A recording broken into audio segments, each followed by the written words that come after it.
Welcome once again to Eerie Narratives, where ordinary things hide extraordinary fear within them.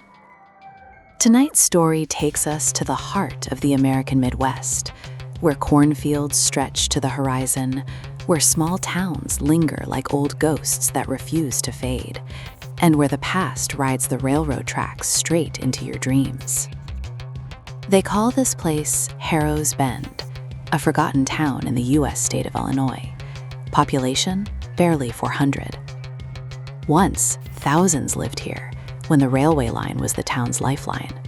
Now the tracks are rusted, the station sits abandoned, and after dark, only the wind can be heard. And sometimes, a whistle.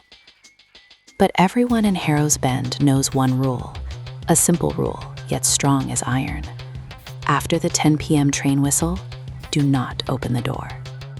No matter who knocks, no matter what voice calls your name, keep the door shut, draw a line of salt, and wait until morning.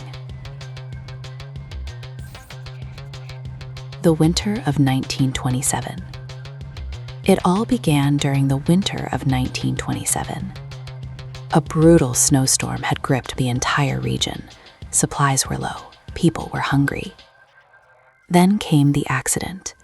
Freight train number 47 from Chicago, carrying coal, lumber, and most importantly, families of laborers, most of them immigrants from Eastern Europe. The tracks were frozen solid. The engineer saw the curve too late. The train derailed. Cars overturned. Steel tore through flesh. Screams were buried beneath the snow. The townsfolk heard the explosion. The ground shook. Men stepped out with lanterns. But Sheriff Elias Crow made a decision.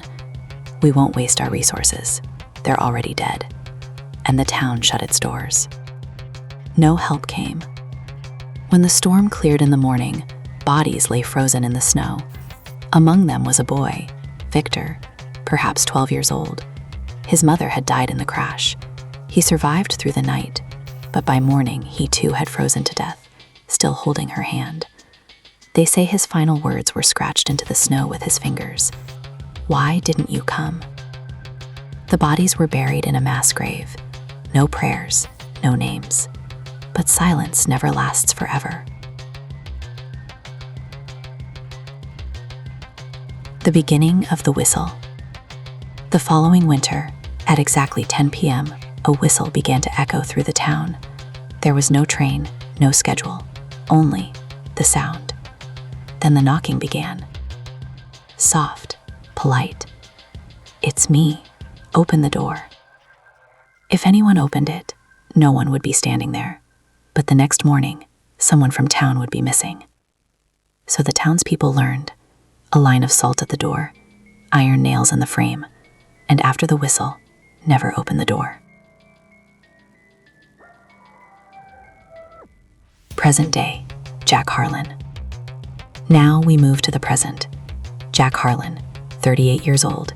He returned to town after everything fell apart. Divorce, failure, alcohol.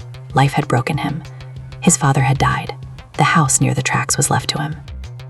He didn't believe in stories. The first night, the whistle.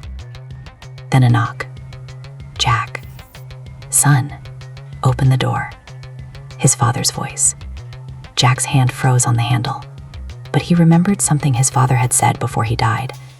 After the whistle, never open the door, even if it's me calling.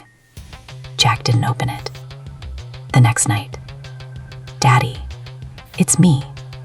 His daughter Lily's voice. She lived in Chicago. Jack almost broke, but he didn't open the door. The voices change.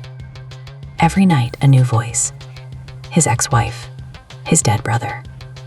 Then, a child's voice. I want to go home. It's so cold. Jack started researching. Old newspapers confirmed it. The 1927 accident was real, and so was the guilt. The final night. One night he looked through the window. Lights flickered along the tracks. Lanterns. Shadows. A small figure walked toward his house. I'm Victor. Tears filled Jack's eyes. "We were wrong. Please forgive us." The wind rose. Then the townspeople made a choice.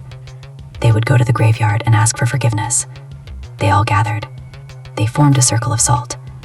Jack shouted into the night, "Forgive us." The light intensified. Victor appeared before them. "You opened the door of your heart." Then he touched the salt. One final whistle. And then, silence. The ending. The next night, no whistle, no knocking. The town was spared, but the rule remained. If you ever find yourself in a lonely town, and at 10 p.m. you hear a train whistle, keep your door shut, draw your line of salt, and do not answer. Because some voices are never truly lost. They wait. Some trains don't carry passengers. They collect debts. And some doors are meant to stay closed forever.